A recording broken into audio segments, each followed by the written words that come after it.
Hello everyone, welcome to a new episode of One Question. It is the third take of Hello everyone that we have done. For you is the first one.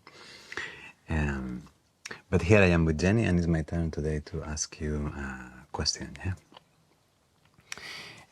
I was listening one of these days to an influencer, an Instagram person with a blue dot, and you know when it says K, like the followers are K.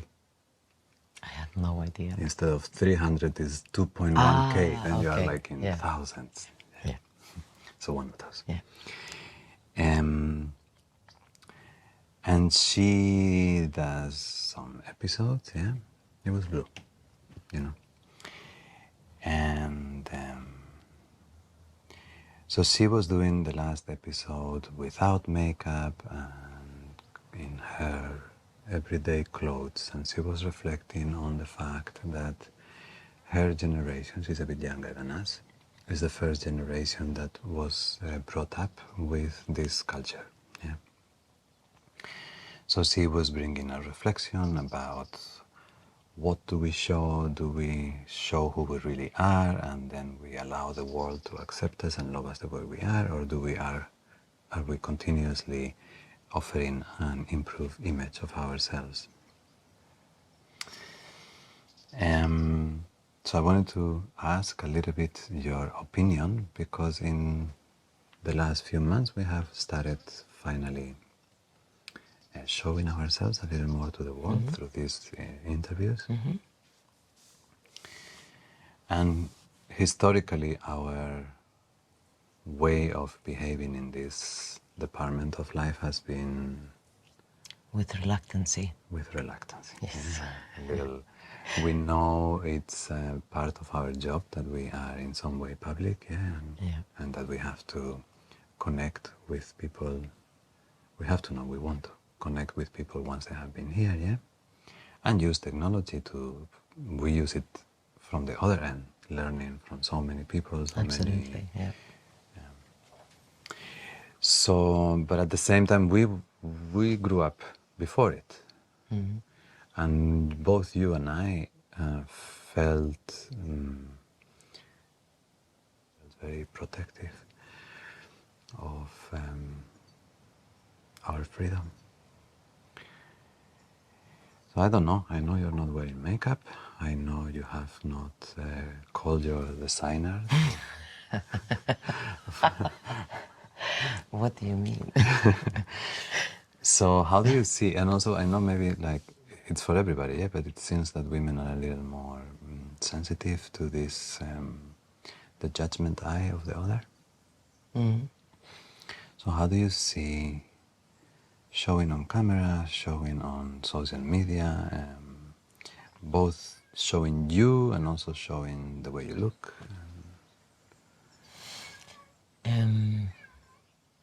Well, in this I can speak from a depth of understanding of why one would put on makeup and dress up and try to look a little skinnier, and with the tools of today, Photoshop and micromanage so that whatever comes out looks like a splendid version of you. I understand it from the perspective of youth, because boy was I there.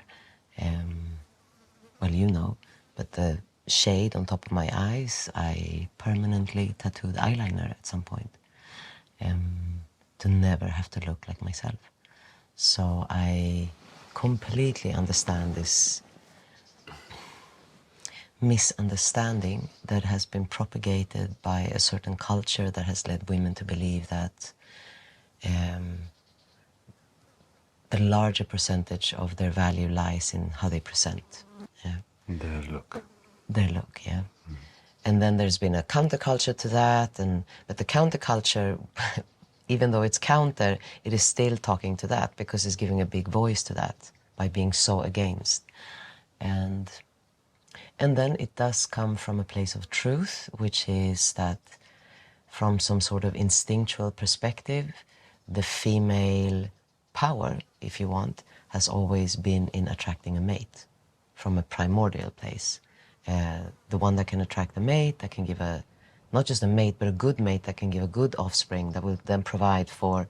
So and a mate that would stay and not and a run mate that away would for another. stay, or at least not abuse. Yeah.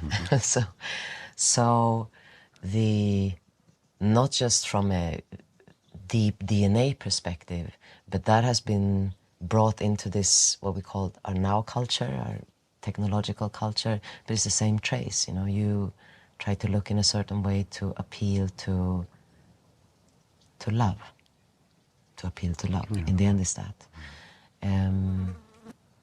Where I'm at now, I have love, I have you, I have Iomi, I have a community of people that I love and that love me. So I have no shortage in that department. So I would say because that cup is now not full, but is understood, then how I present, I'm not going to say it's completely without value. You have heard me plenty talking about how fat I feel. And You just arrange your yes, I position just and you're skinny. Yeah. exactly. So some traces run deep, yeah. And it's not that there's a freedom from it, but there's a great awareness of it. And then to lean into it happens without the shadow. To lean into it to say, what did we hear? We heard some podcast with McConaughey and he would say, and I realized I was vain. Hell yeah, we're all vain to some point, yeah? So we all have that almost visceral need for the others to look upon us with some sort of love, whether that is appreciation or not, yeah. But from a place of feeling that I can lean towards that and it doesn't cost me anything, and I can also lean away from it and it doesn't cost me anything. I can look at myself and say, boy, that was really an ugly face or an ugly photo, and I do not feel like I'm worthless, yeah. But then it's the next layer. Then it's how do I speak? What do I say? How is the inner perception of me being perceived? And it's the same thing. There's a vanity in there as well. So I would say in this experiment of us coming out in this way, it's a good exercise for us because here we are truthful, here we are unrehearsed, and here we are at the same time very comfortable because we've been inhabiting the space of yoga, public speaking, life-changing public speaking for many, many years now. Would I publish a video of me just talking bullshit or trying to be funny? No, I probably wouldn't, and that would be also attributed to... Well, but then two things overlap, yeah? One thing is if you are content about the way you are portraying yourself in the world, and the other thing is if there's not a shortage of content, so how much more we need, yeah? So And if also, you're going to say something and you're going to put it out there, it has to have some value. and also, like, I see that where my, let's say, my wanting to be seen, my show pony me, that where it goes, gravitates towards, of course, is dance, because that always fulfilled that role for me. So if I want to boost something on Instagram, I do it on my dance account, because that is the look at me person, and not look at me because of me, but because I can dance. And I like to create, and I like to show what I'm creating. But once again, if that, of course, is a trace of vanity in that, but I lean as fuck into that because I like it and I don't mind. That is my my extrovert. That is very nice. And here in this space, I feel our going public and our comfort with going public has not been propelled by a need, or maybe it wasn't a need in the beginning compass, but it's not been a need for recognition or financial benefit, but it's been a feeling of, no, we need to speak now. Now it's time for us to stop being a little scared of what we're saying and actually understand that it's very important that people hear that just what we have to say, because we do have a lot of experience in dealing with humans, in dealing with issues of the heart, in dealing with relationships, in dealing with all these flavors of emotions that we inhabit and have made conscious.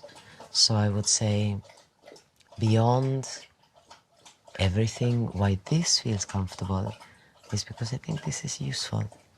And I think when something is being useful, it must be done if you can do it.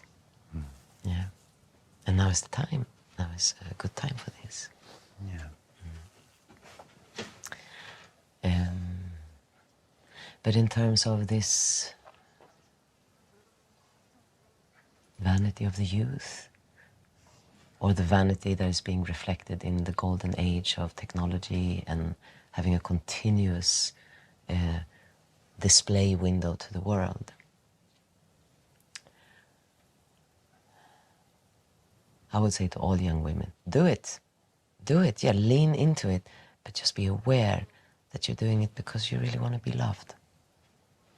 Because there's a difference in saying, like I hear a lot, oh no, I'm doing it for this, I'm doing it for that, and blah, blah, blah. Yeah, I think that's the place that I think it's important to be a little honest to yourself, yeah? Because even as you were saying this, yes, we have a feeling that there is something that I have to express that maybe is useful on the other hand. And yes, I have all the compassion for people not suffering, yeah? And I do feel a strong call to responsibility to do my part, if you want. But it is also a self-interest in it for everybody. Like whether you want to be looked at, liked, whether you want to attract a following for your other business and sell t-shirts or whatever it is. The most altruistic of yoga teachers, the most altruistic of the motivational speakers, the most altruistic of the social workers, it's still finding something in it for you. There's an element of selfishness to your actions. Yeah? So whichever response you give to that selfishness of the action, it doesn't serve you to not be aware of it. Awareness is all. Yeah. And I remember what it felt like to feel so ugly that when I would see a photograph of myself, I would want to like run and hide. Like I have felt that ugly. So I know exactly what that is. And then aging is funny as well, because you also start to see not only how you look per se, but then it's what time does to your face, to your body. It's different in the day-to-day than when you see it later on from video. It's, and it's not always unpleasant or uncomfortable or negative, but sometimes it's surprising to see the man in the mirror. Yeah, it's... But do you think there is, I'm not going to say a solution or a closure to it, but I think this acknowledging that you say, because even if you acknowledge that you're going to take, like, let's say you come public and you say, I'm going to take pictures without makeup, or I'm going to take pictures in bikini even though I have a belly. But at the same time that you are making a stand for the possibility of people showing themselves the way you are, you're still drawing attention to yourself. Oh, totally. By saying I'm doing totally. this, Yeah. Like it's not like you just put on makeup. No. Sorry, don't put on makeup and not say it. Yeah. I mean, you do. You never wear makeup, right? I do when we go out sometimes. But I'm saying for these things you never prepare. No. For a show, yes, but for this, I haven't. No. No. No, but look, I think it's like this. When you feel ugly and you use it. Look, pause, which is another thing, because you're also made in a way. Like some people are medium looking and some people are born with strange facial features that they feel that way and there's no escape. Yeah, no, but the thing is, if the whole game is love, then it is about loving yourself. So in the if you feel like you are so ugly, you must learn to love that. You have to learn to love your features, to love your weirdness, to love your strangeness, because you also see people that are kind of not super attractive, and they are crazy attractive because they are inhabiting themselves with love And confidence. and confidence. And in the end, what you see, you think you see the outer person, but you always see the inner person. You always see the inner person. And it doesn't really matter what the shell is. The shell, if it has been incorporated into a deep sense of, yeah, this is me representing. And yeah, I know it maybe not mainstream, but this is me representing. And I like it like this, I like it like that. And that confidence, that radical acceptance or loving yourself is crazy attractive. Do you see it going somewhere? Do you see now women feeling freer? Or do you see women feeling... I don't know why we are saying women. I suppose it Everyone. seems like it's a subject more related to women. Oh, but it's That is also for both. yeah, for also, both. Yeah. But do you see... Because they call it the Moloch fallacy. I heard someone say, like, you don't want to put makeup, but the other person puts makeup. So then her video gets more views. So then you put makeup just to balance it out. But then she uses a filter. And then you don't want to use a filter, but then you don't get enough views. And then she's going to use designer clothes, and then it's going to be with a bombastic background that looks... So it seems like without wanting to do it, the system itself propels us towards taking choices that are not the ones we would want to take, but somehow we feel like it's a sacrifice that we have to do for a greater good. And like this, we keep going down the slope, yeah? So do you think there is a conscious way to step out of it that would be sustainable? As long as social media keeps growing and as long as your life becomes more public by the minute? I think it has to do with wanting to step out of it. It's just that, like you have to want something. And that means that it has to have ridden how many ever cycles it takes for you to get to the place where you're just fed up. And maybe part of this being fed up is like, I'm not wearing makeup, look at me. Like maybe part of it is that, like it's another expression of that. But at some point you're gonna have to say like, I don't care. I don't care. And when that is honest, then maybe you don't make your living as an influencer anymore. Or maybe you have to look at what is it that is influencing? Is it really how I look, or is it what I say? Is it what I speak of? And then maybe that starts to matter less and less and less. I don't know. I don't know. Do you feel comfortable in your own skin, look-wise and Yeah. body-wise? Yeah, I do know. And that's like, that's hilarious to me. Because you didn't. It's hilarious to me. That's another one of those like, what? Because look, I grew up and I hated myself. And I can say this, like I hated myself with a vengeance. Like I looked in the mirror and just wanted God to please make me blonde. Like please, it was such a feeling of being wrong in every single way that I actually never saw myself because I only saw what I was not. Yeah. So from that place of that misplaced little kid that felt so ugly and so wrong to now feel comfortable in my own skin and sometimes even beautiful in my own skin, that shows me that the only process is the internal process. There's no other. Like there's no other, because when you relax into who you are,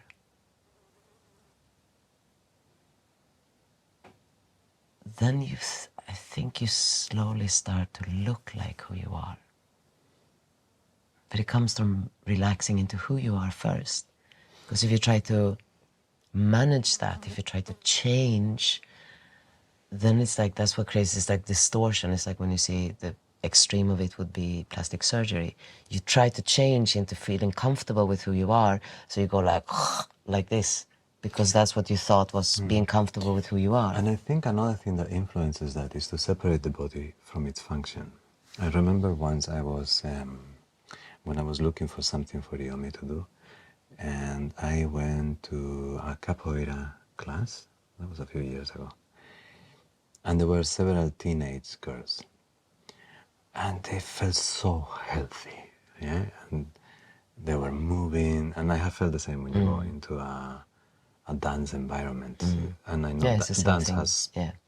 some parts of it that is Oh not yeah, super but it's healthy. still a kind of... But it was like this thing of using function. I think maybe if you stretch it very much and then your function becomes competition, when you get into competitive sports, then you can have another neurosis on the other end, yeah? Yeah, it's another layer on top. Yeah. Yeah. But if you are a climber, if you are a runner, if you are a martial artist, and then you relate to your body from its function and you keep it healthy and you keep it vibrant, I think out of that relationship to your body, you can be a little prettier, because in the end, pretty or not pretty is going to be determined by collective choices, yeah, like some proportion between the eyes and the jaw, and is part is biology, part is trends, but I think you will feel the beauty of your body because it's accompanying you in something that you love to do, yeah, and you are caring for your body because it gives you joy beyond its aesthetics. Yeah, yeah, definitely. And also because,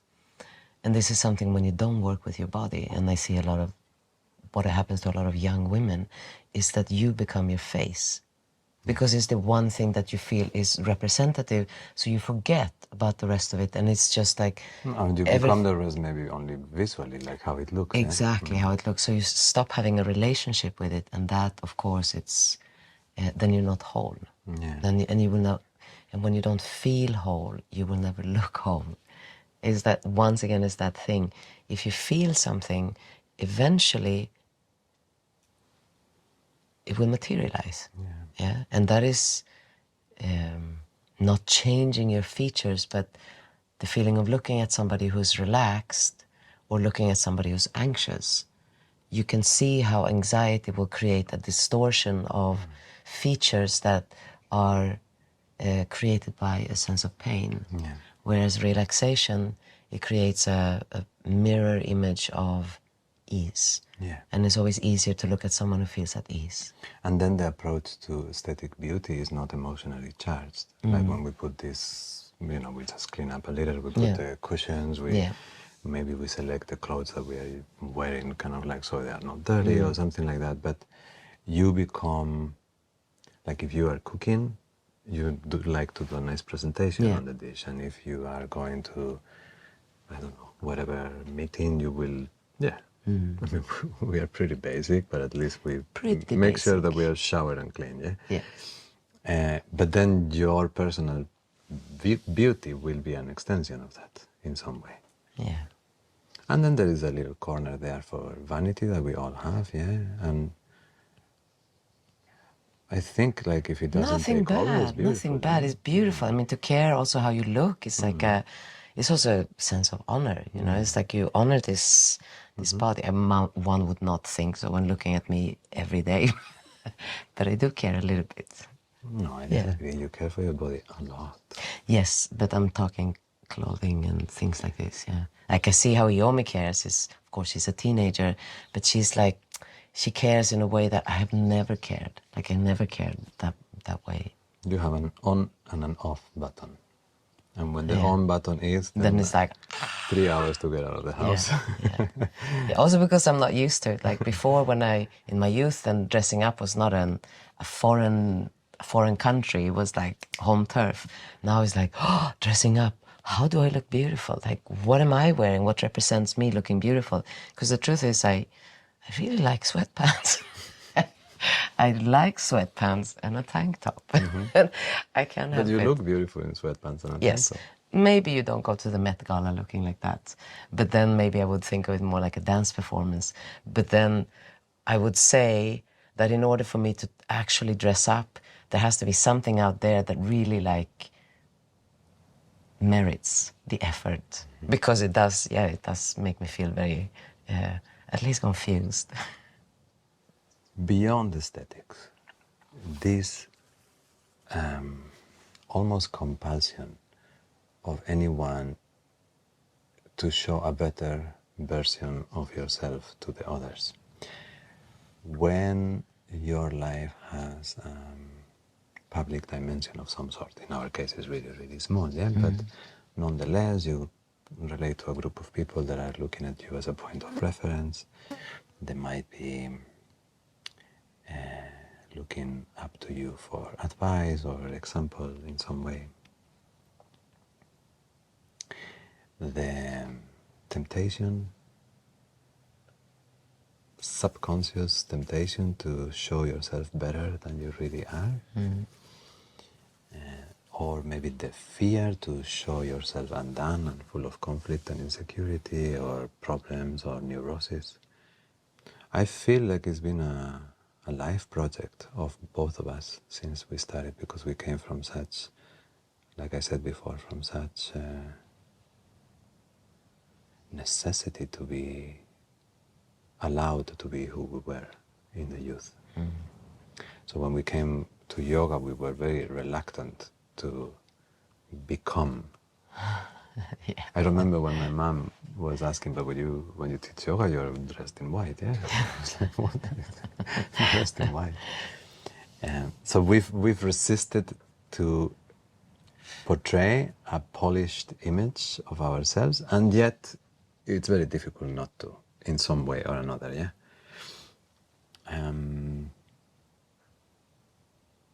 Yeah, but it's also, why would you want to show people your mess?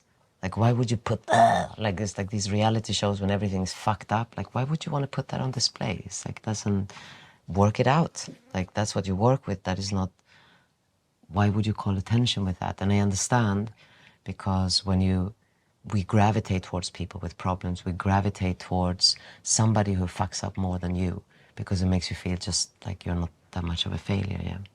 I think you lean toward, or you gravitate to someone who is fucking up more than you and to someone who is fucking up less than you. But we try to avoid the ones that are fucking up as much as you. Yeah. But the truth is that this is who we all are. Yeah, I don't think, I have never met yet the person who is free from, I don't know, tendencies and mistakes and shortcomings. And I guess it's a matter of presenting sincerity in your process in some way. Well, it's always, because something that we forget is that tendencies, mistakes, and shortcomings is always from an exterior perspective. It is not something that the person inhabits. It is something that in its reflection with the other, or with the mirror reality, is being deemed that. So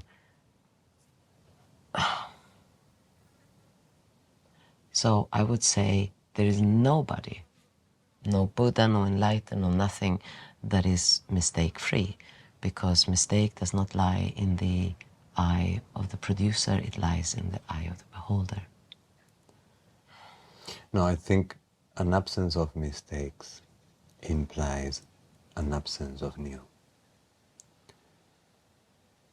And that's not possible. If it's a continuous expansion, even if you are enlightened today, tomorrow is going to create a new scenario that your yesterday enlightenment cannot anticipate. So once again, your mistake is possible because everything is continuously shifting and expanding. Yeah. And once again, you are not going to go forward in this enlightenment. Well, when you are enlightened, I suppose, you move forward and you see the mistake before it happens, before it hits reality. So your awareness is such that you can feel the vibration of the tendency, of the emotion, of the this, and that you can feel it's resonating, and you can throw a curveball so it has no ripple in your reality. I guess that is what it is. When awareness is so quick, And the digestive process and the relaxation process, the equanimity process is so acute and precise that before the ripple effect is mirrored in reality, it has been steered to a better place. Like I think that that's more what that is. But I don't think that there's that person that does not feel those things on the inside. No, I think that is a projection of our desire to not suffer. Yeah, exactly. I do feel like... when I'm enlightened, I will Yeah, exactly. And they're talking about, the Maras before enlightenment. But why would they stop after enlightenment? If everything is absolutely perfect and pristine in the way it is, why would that shit stop? That would mean that that is bad, and that's not part of enlightenment. No, everything has to be part of enlightenment because everything is. And if everything is, and enlightenment includes all that is, how would it not include the Maras as well? Yeah, and also because if you achieve unity with the whole, but in that achievement of, let's say, return home, if you deny what made you in the first place embody in a particular physical experience, then you're not closing the circle properly, yeah? No, I'm going to refer to what I said before. Maybe enlightenment is when you have reached the place when you have no more desire whatsoever to interact. Yeah, but then it's disappearance. Exactly. Into the whole. Into the whole. Yes. Yes. What I'm saying is that once you disappear into the whole, if that is what we consider enlightenment to be, yeah, that is once again where you came from. Yes. There was a motivation to come. So it's going to be another turn of the wheel of Dhamma. Yeah. So from that perspective, to consider this idealized enlightenment where you just disappear into nirvana as the end is it's erroneous, because if that was the end, then you would have never come in the first place. Yeah, does that make any sense? I don't know how we got to talk about this from influencers. From Vanity. From Vanity makeup. we came to enlightenment. Yeah. Well, once again, everything is connected. Yeah. Yeah. Does it scare you when you think of Yomi, like the youth moving into a world where I was looking at what was it? A short video of a high school in the 80s before social media, and you had what we grew up in, yeah? Like, there was different kind of suffering there, but from this place, it looks very charming, a little more innocent. Very innocent, yeah. And then, Yomi doesn't know that world, yeah? And she's going towards a world that has even more and more of this. It's not only that when you see a picture in Instagram, there's a lot of makeup, it's that you no longer know if that person is a person. So someone trying to find a place in that look at me world has to wrestle now with perfect AI creatures, yeah? Anyway, do you no, you don't feel concerned about Yomi? No. I know. I'm asking you, but I know you don't. No, and also because I think we have parented her super well. I feel like in the end what you build is not a bunch of defenses against what possible enemies might come your way, but in the end you build a person that is open, receptive, thoughtful, aware, and that's enough. Like, you build a character and then you set them free into the world, and they will make their mistakes. But your job as a parent, I would say, is just to build the things that you feel are valuable from your point of view as an older human being in how you meet reality, regardless of what reality represents. Whether it's Mad Max or back to Amish, a strong sense of character, a strong sense of knowing one's humanity, is enough. I think it's enough, like enough to withstand everything. And also because we have given her the freedom to say, no, no, no, don't choose who you're going to be. You're going to change, all the time change. Just, you be adjustable. Know who you are and adjust and adapt and search for, I mean, we see, she's so, she's great in how she deals with her life. And you see when she leans there and she leans there and then she thinks about it, and it would be very easy to step in and say like, this would be, no. She, like, I made all the mistakes I could in my youth in secret, in hiding, because it was not allowed. And I like that she's allowed to make whatever she makes, and I just trust her. I trust her, and I trust that that whatever comes her way, she will handle it. And I also trust that I and you, whatever comes her way, can handle it. Because a lot of parenting, I think, is you can't handle seeing your child A, B, C, D, E, F, so you project your fears onto your children.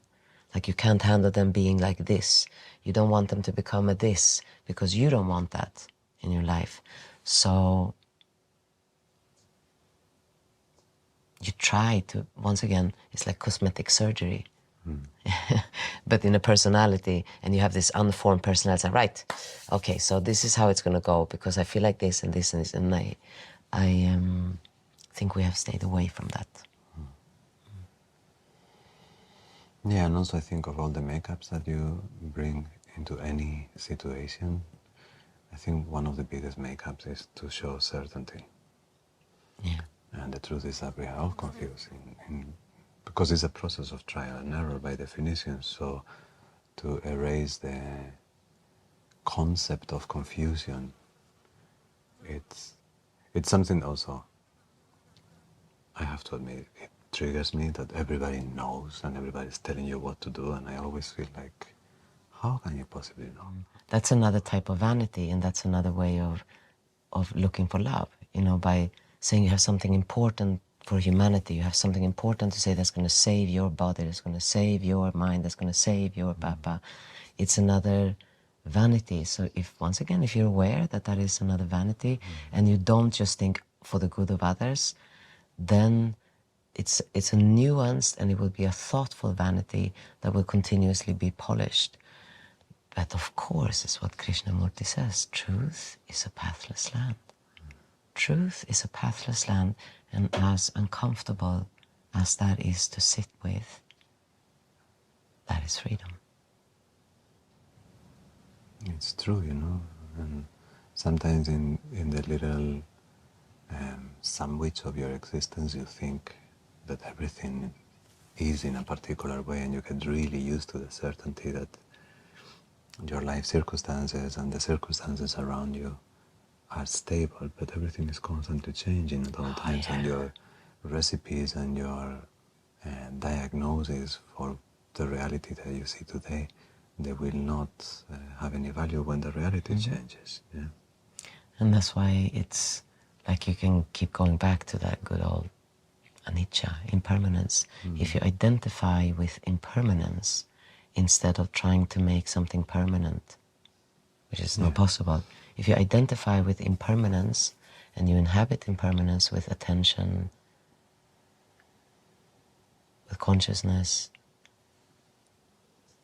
then how are you ever going to be done? And how are you ever going to make a mistake? Because then your own presence is part of the situation. So you're in a continuous improvisational loop. And then, of course, you can make choices that create consequences that are more difficult or more challenging than the ones you anticipated. But then that's the reality that you're living. Exactly. And that is karma. And that's why it's so important. Like, you look at the consequences of your action and you understand. You understand. And then if you peel away the punishment, then you really understand. Because all you're left with is the feeling. I didn't realize this, but when I was younger, I had a boyfriend. It was called Matt, and he was an artist from New York. And at the time, I took this almost like derogative because it was during the time when we were together. He called me, his way to call me was fleeting. You're fleeting. And I guess for many, many years after that, I felt like it was my inner escape artist being described. But from the place where I am now in life, yeah, I'm fleeting. And that's not something bad, that is the truth. I'm fleeting. So, if you ever see this, Matt, you knew before you knew.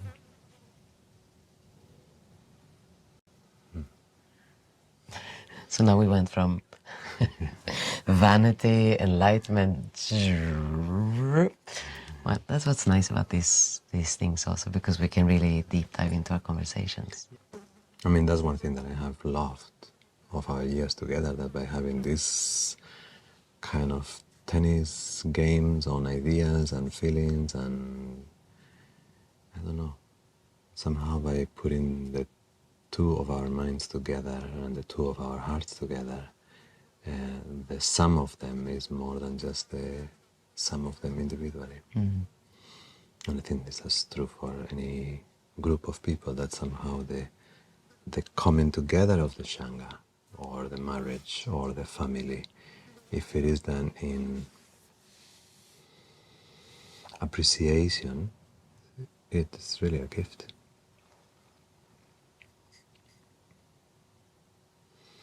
Yeah, I don't have,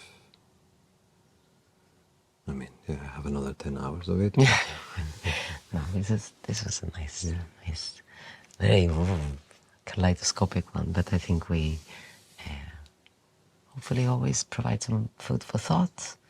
And in this one, to tie it all back together,